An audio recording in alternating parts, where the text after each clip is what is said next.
नमस्कार, भारत एक्सप्रेस देख रहे हैं आप। आपके साथ मैं हूं रोहित पोखरियाल। धर्म समागम का कीर्तिमान, सनातनी परंपरा की धर्म ध्वजा को पूरी दुनिया में विस्तार देने वाला 45 दिनों तक चलने वाला महाकुंभ संपन्न हो गया। हालांकि मां गंगा, यमुना और अदृश्य सरस्वती के अविरल तट पर आस्था का जन प्रवाह अब भी बरकरार है। पौष पूर्णिमा से महाशिवरात्रि के बीच चलने वाला यह आयोजन 66 करोड़ से अधिक सनातनियों के समागम का साक्षी बना। महाकुंभ 2025 45 दिन के धर्म समागम का समापन।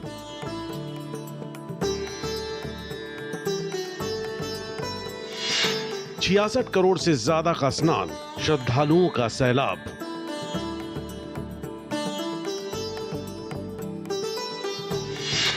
पौष पूर्णिमा से महाशिवरात्रि, सनातनी समागम का साक्षी।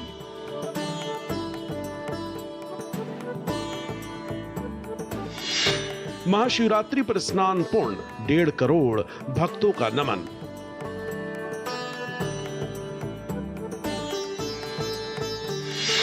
हेलीकॉप्टर से पुष्प वर्षा, श्रद्धालुओं की भक्ति को नमन किया।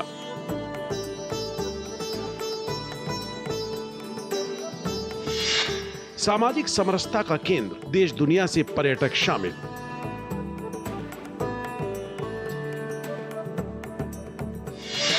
मौनी अमावस्या पर जनसैलाब, 7.64 करोड़ लोगों का स्नान।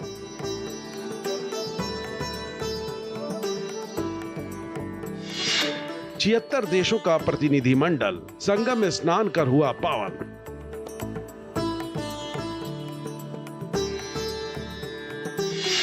राष्ट्रपति मुर्मू, पीएम मोदी महाकुंभ में लगाई आस्था की डुबकी।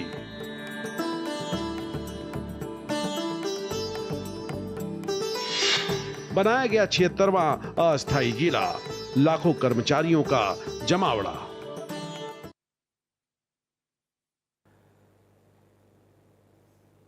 महाकुंभ 2025 सामाजिक समरसता के सबसे बड़े केंद्र के रूप में सामने आया।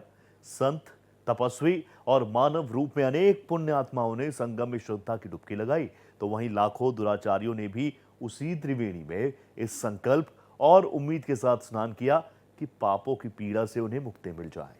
महामहिम राष्ट्रपति द्रौपदी मुर्मू, उपराष्ट्रपति जगदीप धनखड़, प्रधानमंत्री नरेंद्र मोदी संगम तट पर एक तरफ स्नान कर रहे थे, तो वहीं दूसरी तरफ सबसे निचले स्तर का अनुचर भी मां गंगा की गोद में डुबकी लगा रहा था।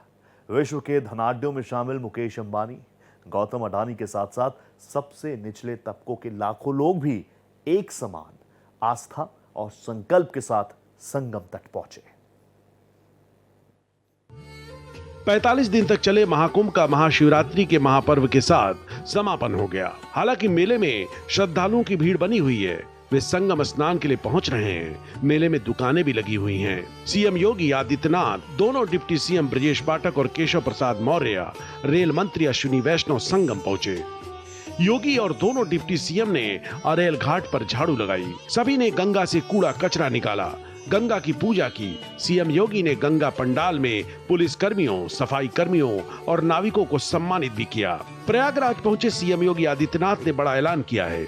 उन्होंने कहा है कि महाकुंभ में लगे यूपी के सफाई कर्मचारियों को 10,000 रुपए का अतिरिक्त बोनस दिया जाएगा। वहीं स्वास्थ्य कर्मचारियों को 5 लाख स्वास्थ्य बीमा की राशि भी दी जाएगी। अप्रैल से कर्मचारियों के खाते में रुपए भेजे जाएंगे। उत्तर प्रदेश सरकार ने महाकुंभ 2025 के दौरान सबसे बड़े एकजुट सफाई अभियान का गिनीज वर्ल्ड रिकॉर्ड बनाया। समापन कार्यक्रम के दौरान उत्तर प्रदेश के मुख्यमंत्री योगी आदित्यनाथ, उप मुख्यमंत्री केशव प्रसाद मौर्य और ब्रजेश पाठक ने पुरस्कार प्राप्त किया। जो व्यवस्था से जुड़े हमारे सफाई कर्मी हैं, अन्य ऑफिसर्स हैं, स्वास्थ्य विभाग के हमारे चिकित्सक हैं, पैरामेडिकल हैं, नर्सेज हैं, सभी का हृदय से आभार प्रकट करता हूं, उनका अभिनंदन करता हूं। विशेष रूप से अपने नाविकों का और जो हमारे सहयोग में हमारे जितने भी कर्मचारी लगे थे, उनका हृदय से अभिनंदन करता हूं और बहुत बहुत आभार प्रकट करता हूं। और प्रयागराज में महाकुंभ में आए हुए श्रद्धालुओं का बहुत बहुत अभिनंदन करता हूं। हम सब फिर मिलेंगे आप सबके सहयोग से, आप सबकी कृपा से। बहुत बेहतर ढंग से संपन्न महाकुंभ हो रहा है। बहुत बहुत बधाइयां, शुभकामनाएं। एकता का महाकुंभ। महाकुंभ के समापन पर पीएम मोदी ने एकता का महाकुंभ युग परिवर्तन की आहट शीर्षक से ब्लॉग लिखा। उन्होंने लिखा, महाकुंभ संपन्न हुआ, एकता का महायज्ञ संपन्न हुआ। प्रयागराज में एकता के महाकुंभ में पूरे 45 दिनों तक जिस प्रकार 140 करोड़ देशवासियों की आस्था एक साथ एक समय में इसे एक पर्व से आकर जुड़ी, वो अभिभूत करता है। इतना विशाल आयोजन आसान नहीं था। मैं प्रार्थना करता हूँ माँ गंगा से, माँ यमुना से, माँ सरस्वती से, हे माँ, हमारी आराधना में कुछ कमी रह गई तो क्षमा कीजिएगा। श्रद्धालुओं की सेवा में भी कुछ कमी रह गई हो तो मैं जनता जनार्दन का भी क्षमा प्रार्थी हूँ। बता दें, महाशिवरात्रि पर महाकुंभ का अंतिम स्नान था। वहीं पूरे महाकुंभ आयोजन के दौरान रिकॉर्ड 66 करोड़ से ज्यादा श्रद्धालुओं ने स्नान किया। यह आंकड़ा अमेरिका की आबादी से दोगुना है। संगम में डुबकी लगाने वालों की यह संख्या 193 देशों की जनसंख्या से ज्यादा है। सिर्फ भारत और चीन की आबादी महाकुंभ आए श्रद्धालुओं से ज्यादा है। योगी सरकार ने दावा किया कि दुनिया में हिंदुओं की आधी आबादी के बराबर लोग यहाँ आए हैं। प्रयागराज में रेल मंत्री अश्विनी वैष्णव ने कहा है कि महाकुंभ के लिए 16,000 से अधिक ट्रेनें चलाई गईं। करीब 4 से 5 करोड़ श्रद्धालुओं को हम संगम में महाकुंभ के दर्शन के लिए ला पाए। रेलवे के सभी विभागों का समन्वय बहुत अच्छा रहा। इस पूरे 45 दिनों के महायोजना में रखरखाव की कोई समस्या नहीं आने दी गई। प्रधानमंत्री मोदी के मार्गदर्शन में विशेष ध्यान रखा गया कि सब जगह श्रद्धालुओं को भीड़ की तरह ना समझकर उनकी श्रद्धा को समझा जाए। रेल मंत्री अश्विनी वैष्णव प्रयागराज जंक्शन भी पहुंचे। उन्होंने रेलवे स्टेशन पर रेलवे अधिकारियों और कर्मचारियों से मुलाकात की। सामाजिक समरसता का हमारे भारत में, हमारी सभ्यता में एकता का संदेश है। इसमें मैं धन्यवाद देना चाहूँगा माननीय प्रधानमंत्री श्री नरेंद्र मोदी जी को। उनके नेतृत्व में इतना जबरदस्त आयोजन हुआ। मैं धन्यवाद देना चाहूँगा माननीय मुख्यमंत्री श्री योगी आदित्यनाथ जी को। इतना अच्छा इसमें आयोजन हुआ। मैं साथ ही धन्यवाद देना चाहूँगा बिहार और मध्य प्रदेश के मान्यवर मुख्यमंत्रियों को भी। सबके सहयोग से रेलवे ने सबका एक साथ मिलकर एक बहुत क्लोज कोऑर्डिनेशन के साथ काम हुआ और उस क्लोज कोऑर्डिनेशन के कारण जहां हमने 13,000 ट्रेन की प्लानिंग की थी, 16,000 से ज़्यादा ट्रेन, 16,000 से ज़्यादा ट्रेन चलाई। करीब 4.5 से 5 करोड़ के आसपास श्रद्धालुओं को लेके इसमें संगम में और महाकुंभ के दर्शन के लिए ला पाए। बहुत ही क्लोज कोऑर्डिनेशन रहा राज्य की पुलिस के साथ, आरपीएफ का। उत्तर प्रदेश के उप मुख्यमंत्री ब्रजेश पाठक ने कहा कि महाशिवरात्रि के स्नान के बाद मैं महाकुंभ में आए हुए सभी श्रद्धालुओं का हृदय से आभार प्रकट करता हूं।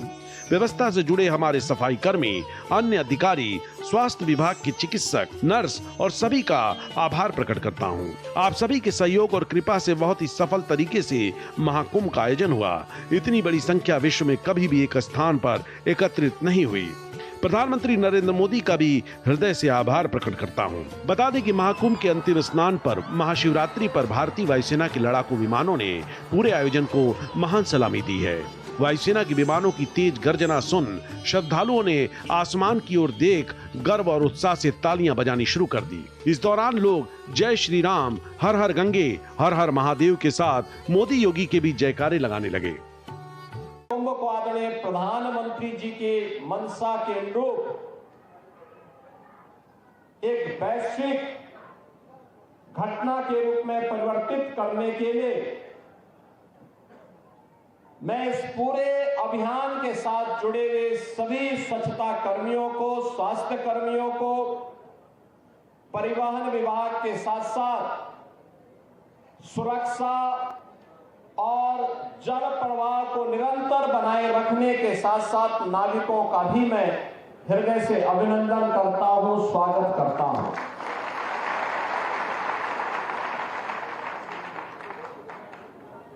टीम भावना से जब कोई कार्य होता है तो उसके परिणाम ऐसे ही होते हैं जैसे प्रयागराज महाकुंभ कि आज हम सबके सामने है। इस महाकुंभ में नदियों के संगम के साथ ही प्राचीनता और आधुनिकता का भी संगम देखने को मिला। विशाल मेले में एआई से युक्त कैमरा, एंटी ड्रोन जैसे कई अत्याधुनिक प्रणालियों का उपयोग किया गया। ये महाकुंभ वीआईपी भीड़ के लिए भी जाना जाएगा, जिसमें करीब 10,000 गणमान्यों का तो प्रोटोकॉल जारी हुआ और इनमें से ज्यादातर वीआईपी के जत्थे में 10 से 50 लोग शामिल रहे।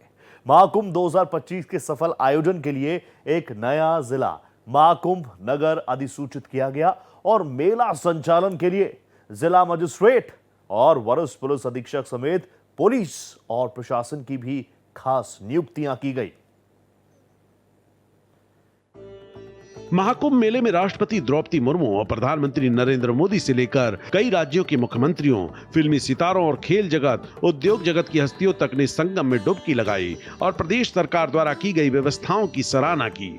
महाकुंभ में उत्तर प्रदेश के अलावा मध्य प्रदेश, राजस्थान, महाराष्ट्र, त्रिपुरा समेत अनेक राज्यों के मुख्यमंत्रियों ने अपने कई मंत्रियों संग संगम स्नान किया। उत्तर प्रदेश के साथ मध्य प्रदेश सरकार के मंत्रिपरिषद की बैठक भी महाकुंभ नगर में हुई, जिसमें कई महत्वपूर्ण निर्णय लिए गए। ऐसा पहली बार हुआ जब किसी राज्य के कैबिनेट की बैठक दूसरे प्रदेश में हुई हो। ये महाकुंभ वीआईपी भीड़ के लिए भी जाना जाएगा। करीब 10,000 गणमान्यों का तो प्रोटोकॉल जारी हुआ। इनमें से ज्यादातर वीआईपी के जत्थे में 10 से 50 लोग शामिल रहे। ये ऐसे वीआईपी रहे जिनके प्रोटोकॉल के तहत यातायात रोकने के साथ लोगों को डाइवर्ट किया गया।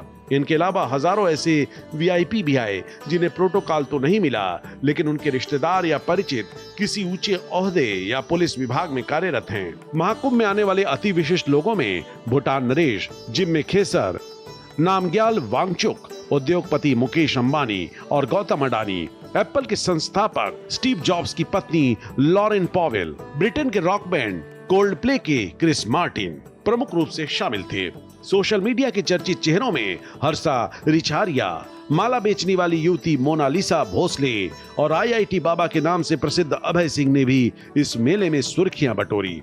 इस महाकुंभ में नदियों के संगम के साथ ही प्राचीनता और आधुनिकता का संगम देखने को मिला, जिसमें एआई से युक्त कैमरों, एंटी ड्रोन जैसी कई अत्याधुनिक प्रणालियों का उपयोग किया गया और मेला पुलिस को इन प्रणालियों का प्रशिक्षण दिया गया।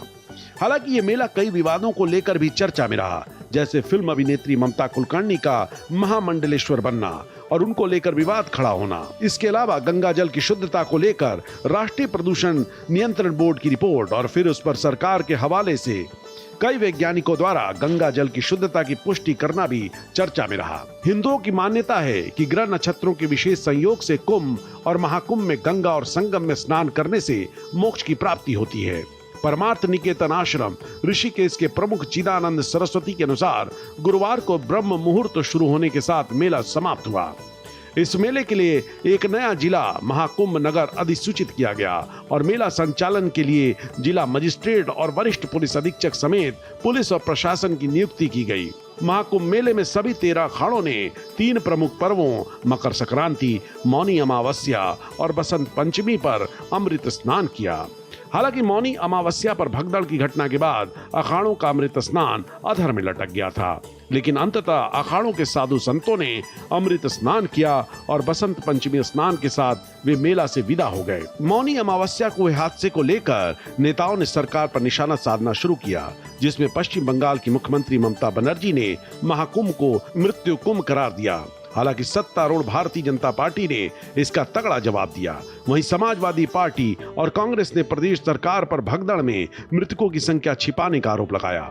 एसपी समेत विपक्षी दलों ने श्रद्धालुओं की संख्या पर भी सवाल खड़ा किया, लेकिन सरकार ने 1800 एआई कैमरों समेत 3000 से अधिक कैमरों, ड्रोन और 60,000 कर्मचारियों के हवाले से श्रद्धालुओं की सही संख्या बताने की बात कही।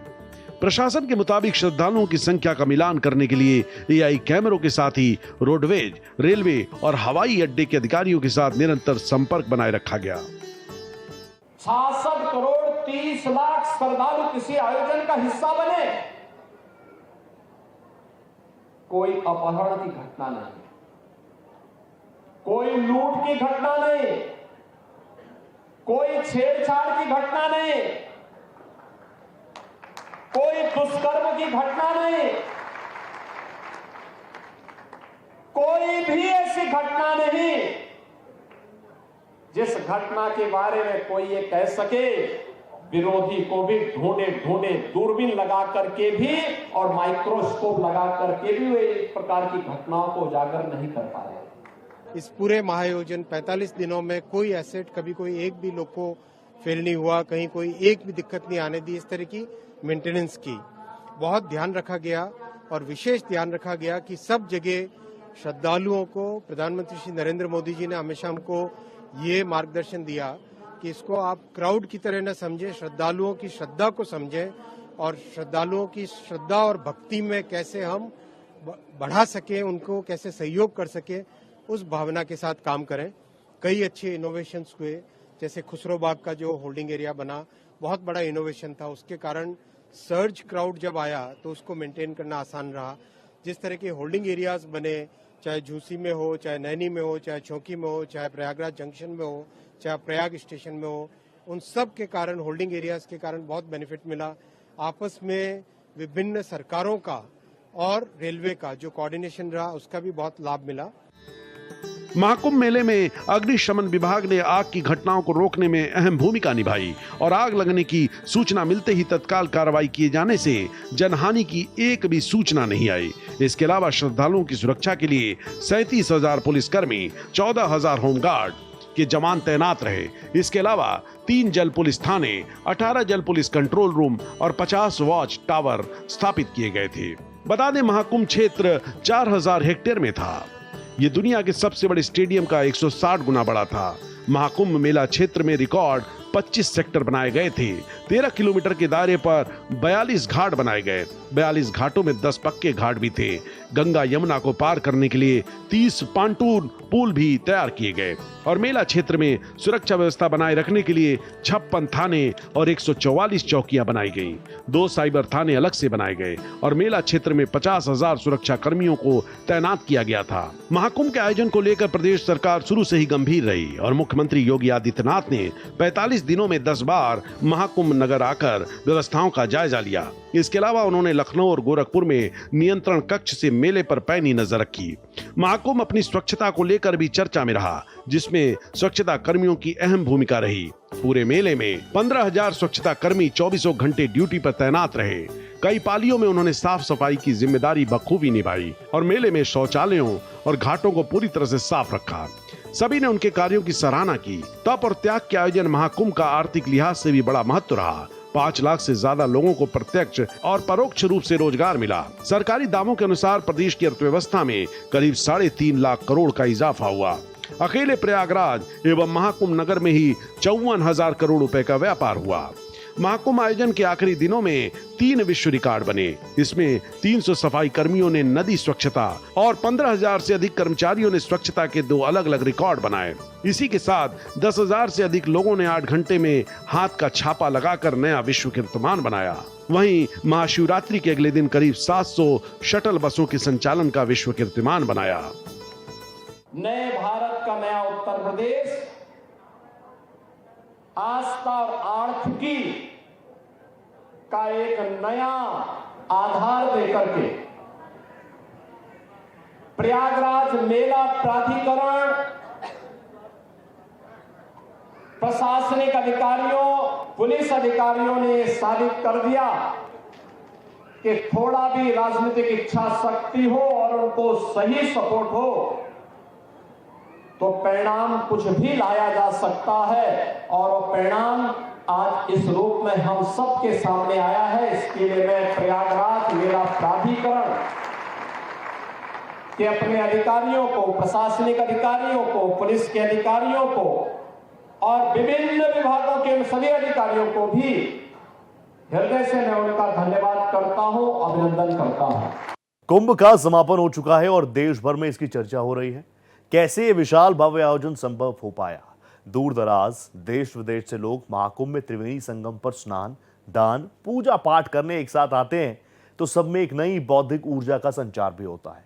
और विज्ञान भी मानता है कि जब एक जगह करोड़ों श्रद्धालु जमा होकर पावन स्नान करते हैं तो उनके अंदर एक अलौकिक घटना घटती है। मीलों की यात्रा, चुनौतियों का सफर। महाकुंभ में पवित्र स्नान की चाहत लिए करोड़ों श्रद्धालु अनवरत चले आए। परेशानी चाहे कुछ भी हो, श्रद्धालु न तो थकते, न ही उनके कदम गंतव्य की ओर जाने से रुकते। क्या बड़े क्या बच्चे क्या बीमार सब के सब संगम स्नान के लिए पहुंचते गए। और जब तीर्थराज प्रयागराज में त्रिवेणी संगम स्नान कर वापस लौटते हैं तो एक नई ऊर्जा के साथ लौटते हैं। क्या आपने कभी सोचा है ये ऊर्जा कहां से आती है? प्रयागराज में महाकुंभ को लेकर कई रिसर्च में नए खुलासे हुए हैं। महाकुंभ शोध में सामने आया कि महाकुंभ के दौरान एक साथ पूजा पाठ, स्नान, दान और एक जैसी सामान्य क्रियाओं को करने के दौरान लोगों के मस्तिष्क में अल्फा तरंगों का संचार होता है। ये अल्फा तरंगे एक मस्तिष्क से निकलकर दूसरे मस्तिष्क को जोड़कर इसी प्रकार धीरे धीरे नेटवर्क के रूप में जुड़ती हुई एक लार्जर ब्रेन विकसित करती हैं। भले ही बाहर से देखने पर लोग अलग अलग वर्ण आयु के दिखें, परंतु इन सभी लोगों के एक ही स्थान पर एक जैसी भावना रखने के कारण सभी के मन मस्तिष्क एक दूसरे से जुड़ जाते हैं। और ये सब कुछ होता है महाकुंभ के विशेष मुहूर्त एक स्थान पर करोड़ों लोगों के स्नान, पूजा पाठ, हवन, ध्यान, संकीर्तन की वजह से। महाकुंभ के प्रत्येक सेक्टर में अल्फा तरंगों का बहुत बड़ा प्रभाव रहा। चूंकि अधिकांश लोगों ने एक ही तरह की भावना रखते हुए यहाँ निवास किया, इसलिए वे सभी अल्फा तरंगों के जरिए तमाम ब्रेन मिलकर एक सिंक्रोनाइजेशन करते हुए एक नेटवर्क बनाते हैं जो एक बड़े ब्रेन का हिस्सा बन जाता है। जैसे ही व्यक्ति अपने घरों से लंबी यात्रा पर महाकुंभ क्षेत्र में कदम रखते, व्यक्ति अध्यात्म की शक्ति से स्वतः जुड़ जाता। व्यक्ति का मन मस्तिष्क उस बड़े मस्तिष्क का हिस्सा बन जाता। इसी बड़े ब्रेन से नई ऊर्जा महाकुंभ में आने वालों को प्राप्त होती। इसलिए जो लोग अवसाद, तनाव आदि के वर्षों से शिकार रहे, उन्हें भी महाकुंभ में स्नान, दान, पूजा पाठ का बड़ा फायदा मिला और नई ऊर्जा का संचार हुआ। यानी करोड़ों लोगों के मैं मिलकर हम में तब्दील हो गए। मैं देख रहा था कि एक एक दिन हो या रात्रि हो, सुबह हो या शाम हो, शीतलहरी हो या भीषण धूप हो, लेकिन अनवरत रूप से कोई चलता रहा तो वो मीडिया चलता रहा। या तो मां गंगा की धारा चलती थी या मीडिया चलता था। महाशिवरात्रि के स्नान के बाद महाकुंभ का समापन हो गया। महाकुंभ 2025 दुनिया का सबसे बड़ा आध्यात्मिक, धार्मिक और सांस्कृतिक समागम बन गया। 66 करोड़ से अधिक श्रद्धालुओं ने संगम में आस्था की पावन डुबकी लगाई। लाखों साधु संत भी महाकुंभ में पहुंचे। पौष पूर्णिमा से लेकर बसंत पंचमी तक संत संगम की रेती पर रहे। कुछ संत महाशिवरात्रि तक भी रुके। संतों ने महाकुंभ के आयोजन के लिए प्रधानमंत्री मोदी और योगी आदित्यनाथ की सराहना की। इसी के साथ इस खास पेशकश में फिलहाल इतना ही। दीजिए इजाजत। नमस्कार।